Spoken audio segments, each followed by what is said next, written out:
Y lo decíamos, los lugares turísticos en Argentina se han convertido en escenario de escenas violentas, de violencia que ha llegado al extremo de la muerte, por citar el caso puntual de Fernando Báez Sosa, el chico que fue asesinado en Villa Gesell. Pero venimos dando cuenta, Mercedes, de hechos violentos, de peleas, de enfrentamientos que vienen registrándose en distintos puntos de nuestro país. Parece que las vacaciones, el lugar turístico y la salida del boliche se combinan para terminar generando, bueno, una situación de muchísima violencia. ¿Por qué se da de esta manera? Vamos a tratar de descifrarlo, no lo vamos a hacer solas. No, con un especialista, con alguien Claro que que conoce. sí. Le damos la bienvenida a Pablo Bomaro, que es postdoctor en Ciencias Sociales, Niñez, Juventud, docente e investigador del CONICET. Pablo, buenos días.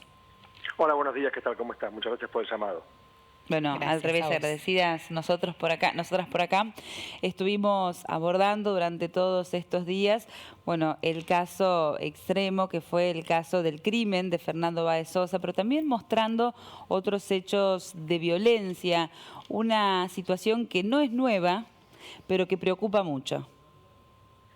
Sí, sin duda. A ver, creo que sin duda, digamos, justamente no es una situación nueva, sino que, por un lado, ahora es un poco más intensa, es decir, son un poco más frecuentes estos hechos y por otro lado tienen mucha más visibilidad. Pero sin duda están expresando una situación que viene de años, que tiene que ver también con un emergente de ciertos problemas sociales. Yo creo que las y los jóvenes no es que tienen problemas por sí solos o únicos, sino que son emergentes, son condensadores muchas veces de problemas sociales mucho más graves y mucho más profundos también, que se manifiestan o se visibilizan en ciertas pautas de comportamiento o en ciertos estilos, en ciertos modos de vida, digamos, juveniles, ¿no? Sí. Entonces creo que acá hay un tema que hay que poder ver también, que tiene que ver con algunas cifras estructurales de las condiciones de vida juveniles, porque si uno piensa en que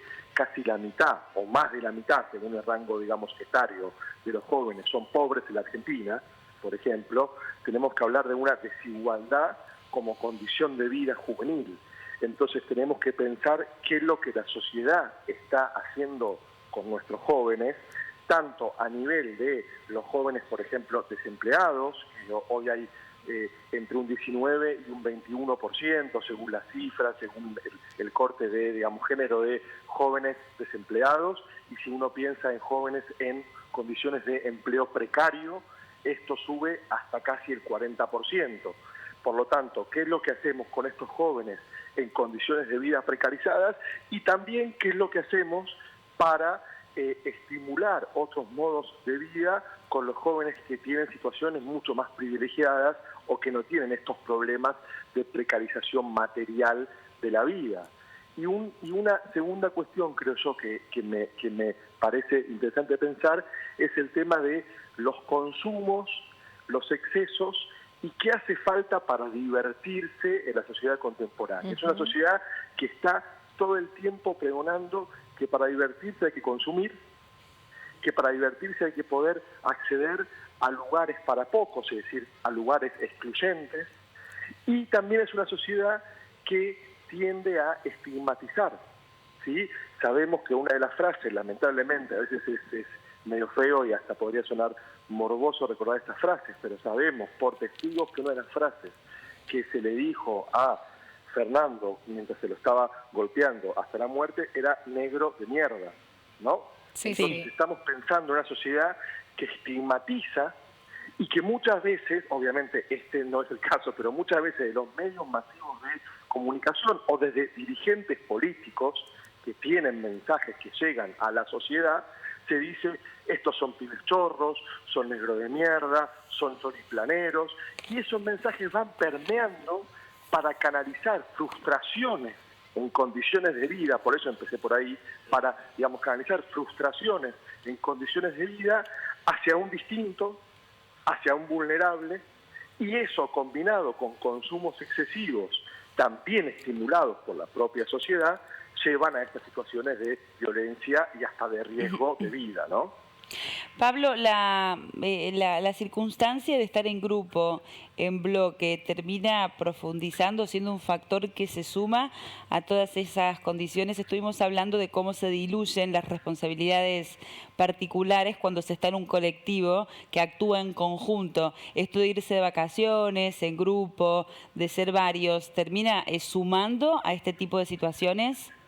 A ver, yo creo que hay un efecto manada, como esta palabra que, digamos, surgió, digamos, en España sobre todo, ¿no? O sea, un efecto manada de, digamos, en grupo violentar a una persona, sea a una mujer una agresión sexual, o sea, bueno, a otro varón, o lo que fuera. O sea, hay un efecto manada sin duda, pero no sé si estar en grupo es lo negativo, porque también muchos jóvenes, Fernando mismo, estando en grupo, eran solidarios, o son solidarios. O sea, hay, digamos, uno para emprender una acción solidaria tiene que estar en grupo, con otros, para ir a un barrio, para los Boy Scouts, o para juntarse a grupos de, digamos, estudio. O sea, yo creo que el estar en grupo, lejos de ser algo negativo, es una cualidad juvenil, porque sí creo que hay una de las cualidades juveniles, sería mucho más largo para, digamos, hablar de esto, pero que tiene que ver con la asociatividad, es decir, con la capacidad de juntarse con otros en general pares, para emprender acciones. La mayoría de las acciones que no se visibilizan son acciones positivas, entre comillas, solidarias, claro, de estudio, de estar con otros, grupos musicales, bandas, deportes, torneos, campeonatos, digamos, esos son la mayoría. O sea, el fútbol en la playa, el vóley en la playa, o lo que fuera, ¿sí? Ahora, sin duda, que ante una situación violenta, el efecto manada, que es esto de entre muchos, como que vamos potenciando esta, digamos, agresión, sin duda influye. Pero yo lo que no diría es que estar en grupo negativiza a los jóvenes, porque en la gran mayoría de los casos estar en grupos produce acciones positivas, acciones potentes, acciones que transforman el entorno en forma positiva. Y que no son noticias, claro, se invisibilizan. Exactamente. ¿Y de hecho, sí, Fernando, en su acción solidaria, que todos hemos visto en los videos, fue noticia. ¿Por qué? Porque lamentablemente perdió la vida.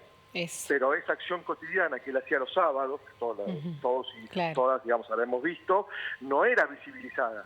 Y eso también fue una acción en grupo. De hecho, él estaba filmado con otros jóvenes, iguales a él, ayudando en barrios, haciendo acciones solidarias. Bueno, por eso digo, esa capacidad de asociatividad juvenil creo que produce muchos efectos o muchas prácticas positivas, pero también, o sea, al mismo tiempo, en forma, digamos, ambivalente, el efecto manada potencia las agresiones cuando esta asociatividad se da para la violencia, ¿no? Como un arma de doble filo, para lo bueno y para lo malo, ¿no? Potenciando.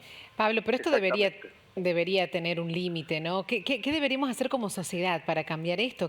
Algo tenemos que hacer, algo tiene que suceder para que estas situaciones no sigan repitiéndose.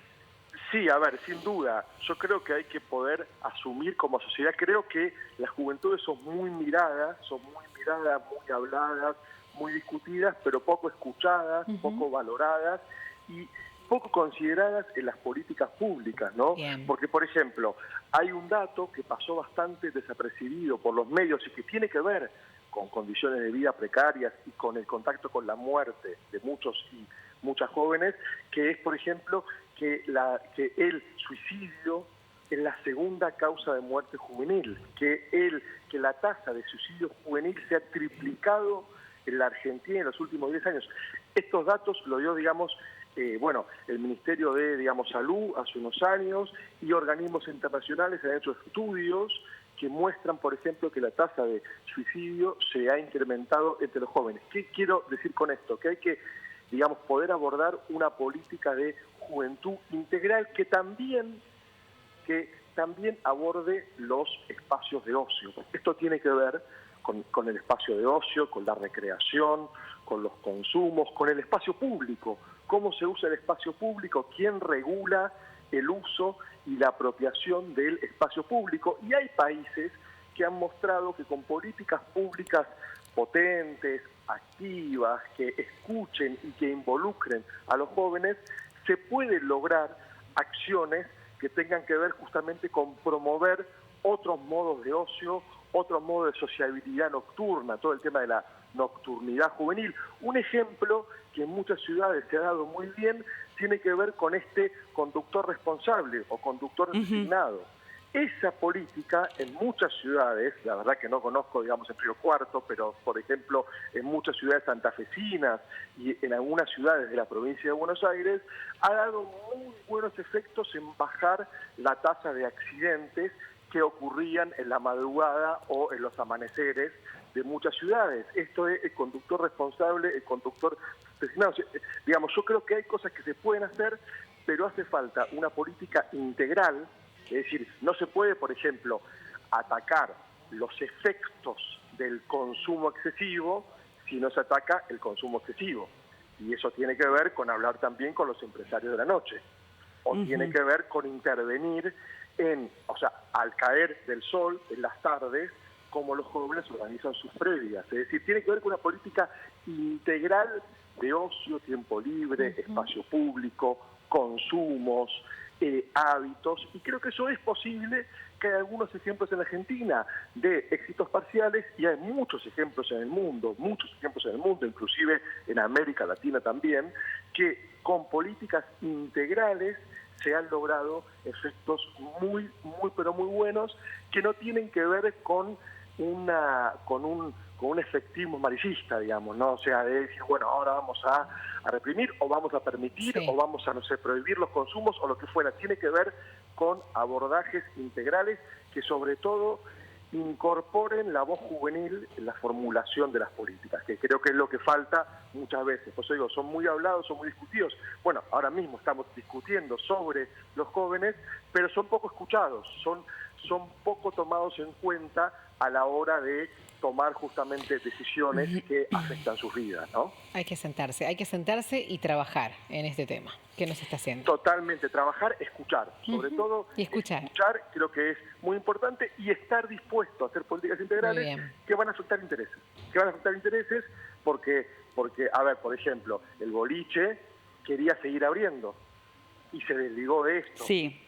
El intendente quería decir que la policía había actuado bien. Sí. Cada uno quiere deslindar responsabilidades. Cuanto más que deslindar responsabilidades, lo que hay que hacer es asumir responsabilidades colectivamente y escuchando a los jóvenes. Sentarse, trabajar, pero sobre todo escuchar y estar dispuesto a afectar intereses. Bien, Pablo. Bueno, muchísimas gracias por el aporte invaluable para nosotros. Pablo Omaro, postdoctor en Ciencias Sociales, desentramando un poco esta lógica que se registra en los lugares turísticos por sobre todos los otros lugares, porque lamentablemente se dan en todo el territorio nacional, pero una combinación, bueno, de playa, de veraneo, con vacaciones en grupo, salidas del boliche y escenas de extrema violencia. Ha sido muy amable, Pablo. Gran abrazo. Gracias a ustedes, digamos, a disposición cuando quieran. Gracias. Bueno, igual por acá, a disposición.